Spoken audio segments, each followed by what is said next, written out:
Ako si Micaela Cortez at ito ang aking final output number 5. Magsisimula ang aking binagong katapusan sa mismong araw ng kasal ni Paulita Gomez at Juanito Pelaez. Sa halip na ituloy ni Simon ang pagpapasabog gamit ang lampara, mapagtatanto niya na ang tunay na pagbabago ay hindi makakamit sa dahas. Sa huling sandali, pinili niyang huwag ituloy ang plano. Matapos ang kasalan, naglabas siya ng liham na ipinadala sa mga pangunahing Pilipino, kabilang ang mga estudyante at ilang pari tulad ni Padre Florentino.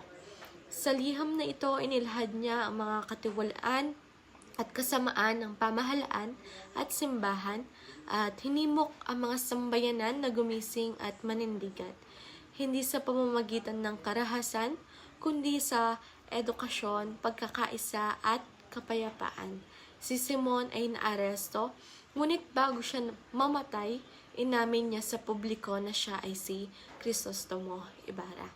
Ang revelasyon niyang ito ang naging simula ng kilusang pampolitika ng mga kabataan na naghangad ng tunay na reforma sa mapayapang paraan. Sa aking version, ang nobela ay nagtatapos hindi sa pagkamatay, kundi sa pagkabuhay ng diwang makabayan.